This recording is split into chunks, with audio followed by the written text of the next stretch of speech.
Let's see if this video worked this time. Last time I tried to make the video, it kept saying network error, restart the camera. So we'll see. If it's not, then I'll just do it. I'll just make a video the regular way how I've been doing them. But anyway, it's your man Herb Lover reporting live and direct from your Herb Mobile. You know how it is. You know what I come to do. I come to bring that knowledge, come to bring that non-biased report, and come to tell you guys how I am and how you feel. Anyway, the Lakers, you know, they played Dallas. Now, keep in mind, Dallas is not a good team. We all know that. But it was good for the Lakers to get a win, even though the win wasn't, you know, what we expected, because they should have blown them out. But keep this in mind, when they actually brought in that bench, Rondo and all them guys, that's when the league kind of faltered. But it's more like when JaVale McGee go out. And that's what people feel. I told people before, when JaVale McGee goes out, that's when our defense fall apart, because JaVale is the last line of defense for the Lakers. I think he had, what, 5 or 6 blocks in that game? He actually outplayed Jordan. And that's why I told people in my videos last season, when we had Lonzo, I said, you know, before we picked up Brook Lopez, I said the Lakers need a center that can run the floor with them. They don't really need a dominant center, just like just somebody can run the floor. Because I was talking about that. No, matter of fact, I'm sorry. That's what I was talking about. Whiteside. Back when I first started making my videos a long time ago, I liked the Whiteside because he runs the floor. And I said that's what the Lakers need. They need somebody that can run the floor. They ain't got to be no daggone person shooting threes and all. They just need like somebody who can basically dominate the inside, get red rebounds, block shots, and because they got scores. You don't need another scorer. You know what I'm saying? Because what happened is, unless you play unselfish basketball, it works. But if you're not playing unselfish basketball, it's not going to work. And the thing is, I'm happy with Luke Walton, but I'm gonna say this. Let's be honest. I told you guys, LeBron James is the assistant coach on that floor. Luke Walton is the head coach. Do y'all really think in your heart that Kyle Kuzma, Brandon, and Lonzo Ball be starting? And not only starting, not Brandon finally playing the 2 spot, Kuzma finally playing the 3 spot, but not only starting, this game they actually let him play more minutes. They actually kept him on the floor longer. I've been yelling this from the freaking, from out of 7-Eleven when they were chasing me down that day, man, and shot me in the back of my butt. You know what I mean? With darts and knocked me out, and I found myself in a cage with a lion. I've been saying this for years. Since Luke Walton got there, that he needed to play the starters more minutes. Back then, Luke Walton would give them guys 25 minutes. Like 25 minutes, just be humble, everybody get playing time. And I'm like, what the hell's going on here? That's stupid. How can a person get, you know, how can a person develop if they're only getting 25 minutes? And you got to tell fans this because they don't get it. They're in their mind, the concept, like when they look at stats, the first thing they say, oh, this guy looked terrible. He didn't play. But let me share something. What y'all fail to realize, I can compare some of our player stats to some of the superstar stats, and you see some of these superstars take 20 shots, won't even make 8 of them. 8 shots out of 20 shots. You know what I'm saying? But the coaching staff allow these guys to continue to play. You know what I'm saying? To get into their rhythm and stuff like that. A lot of times it's even free throws that make up their 20 points, 18 points, whatever it may be. But a lot of times, some of these players, you know, they take a lot, they take a lot of shots, but, you know, when people just look at stats, oh, there, he had 25 points, he had 23 points. But they forget how many shots he took. Where the Lakers starters, you know, the young players only getting 25, 28 minutes. It wasn't enough time. You know, the average starter gets like 35 minutes. And that's why I was happy that this game right here, they actually gave the players more playing time. And I know it had to do with LeBron James. I'm telling you, LeBron James, because like he said, remember he had to, he told the reporters and all that, you know, you don't want to be around me when I get frustrated, or however he said, we really get frustrated or something like that. You know, but you know, he said seriously, I think he said you don't want to be around me when I get frustrated. I don't remember what he said. Anyway, something similar to that quote. But the thing is, and you know, they finally, you know, Luke Walton finally let these young guys play a lot of minutes. They looked good. Even though they played down, they still looked good. Lonzo Ball hold Dennis, was it Dennis Smith? I can't think of that dude's name. Screw it, I don't give a hell about that guy. Anyway, he hold him down to 5 points.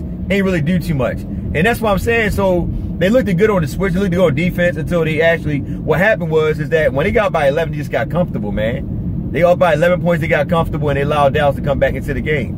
You know, instead of them just kept blowing them out. You know, a lot of fans get frustrated with that, you know, opposite fans. You know, when they watching another team beat the crap out of their team, like, yo, why don't you just throw in the towel? Why y'all got to blow them out and all that? You know, you already beating them. No, you continue to blow them out. So anyway, they looked good. Luke Walton allowed him to play a little longer. Luke Walton, a.k.a. LeBron James, allowed him to play a little longer, which makes sense. I know they got to work KC into the rotation because they're paying him $12 million. You really don't have to, because you could do him like Luol Deng. You know, I mean, you know, you can basically sit him on the bench and only bring him if somebody get injured.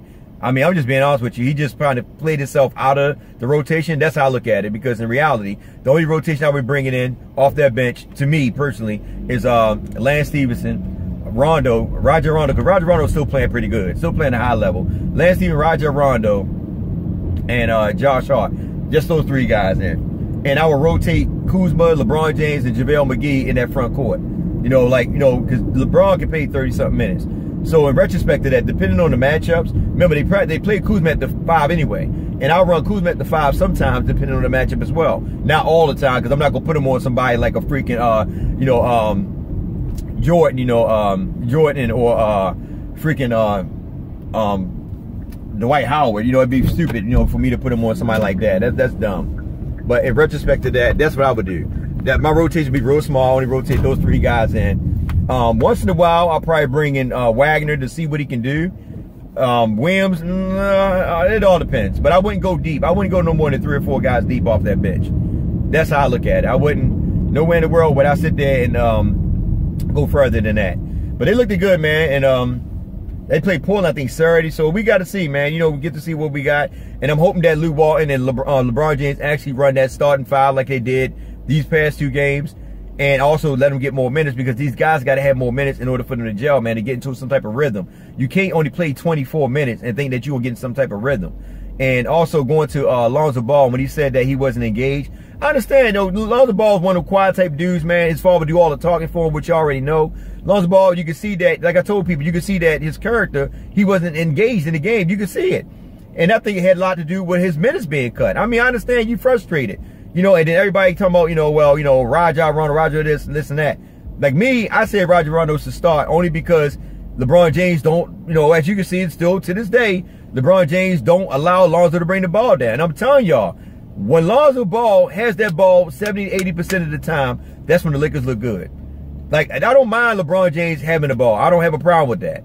My biggest problem is that Lonzo Ball have to have that ball to be effective, because he makes things work much better. I know a lot of people, and I said on my Twitter account, where on LeBron James, a lot of people say that LeBron James is a good passer, and I don't knock that.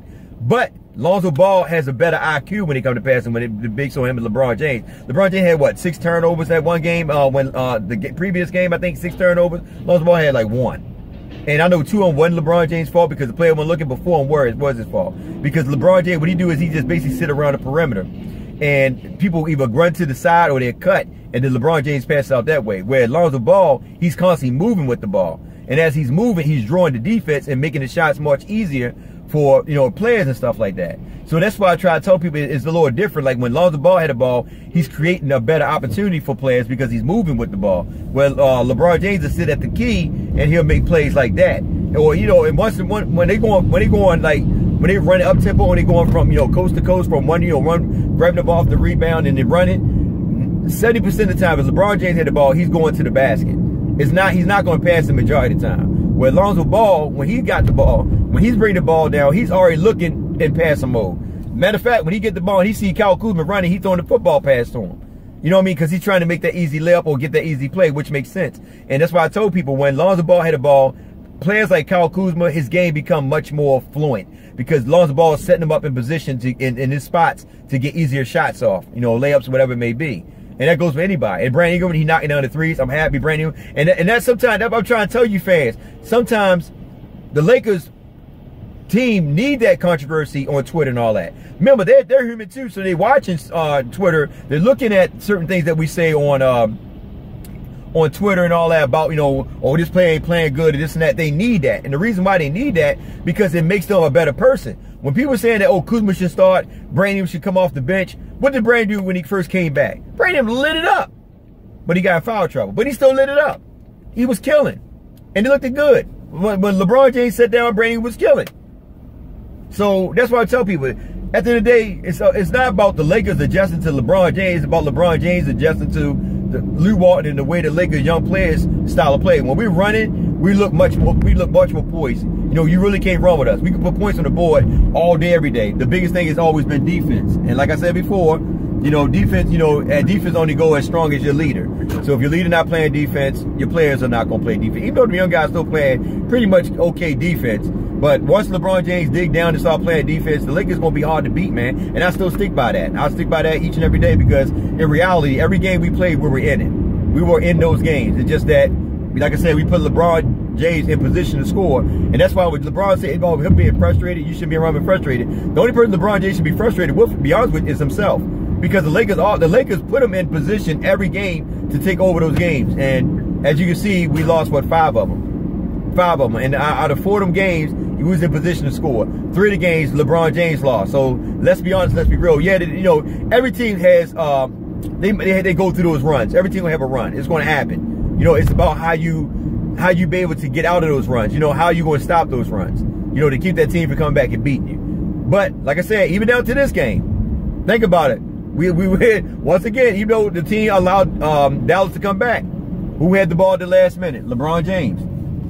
Missed the shot, went to the free throw line, got the ball back, went to the free throw line, made 1 or 2. Just imagine he missed both of them. Like I said, so only one LeBron James gonna be frustrated at is himself. So when he said to the media, you shouldn't be around me when I'm frustrated, whatever, he must be talking to himself and not the players because they're doing all they can in order to please LeBron, in order to make that team work. So LeBron James only can blame himself. I know the LeBron Knights might come over here and say, nah, you don't know what the hell you're talking about. I ain't got time for y'all. But anyway, this video already long. It's your man, Urban Lover. Like, share, subscribe, get in the comments and tell me what you think.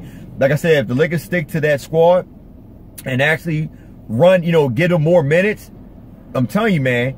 And bro, I want to see this too. Brandon Ingram play a hell of a defense. Them long arms, man. That's why I say I wanted Brandon Ingram at that too, man. I've been saying that since Brandon Ingram came in the league. I said they keep putting at the 3 too small, put him at the 2, man, because he can shoot over these players, he can post up, and they actually be giving Brandon Ingram players that give him an opportunity to post up players. I think that when they post up, they're giving the ball to him too early because he posts up at the top of the key instead of posting up down low, which makes sense. You know, because you post up on these lower guards. You know what I'm saying? You know, at the end of the day, you can just go right around him or shoot right over him. And they put him in the case in the KD position, you know, to get at the top of the key, get at the elbow, and basically take that jump shot. But they working with Brandon Ingram, which I like. They're utilizing, they're working with him, but Brandon played better at that 2, just like Kuzma played better at that 3. Because even though Kuzma might not be strong on defense, what people fail to realize, even though he might not be strong on defense, and you got JaVale McGee back there as the last line of defense, Kuzma, you got to think about when they're on defense, how are they going to play Kuzma?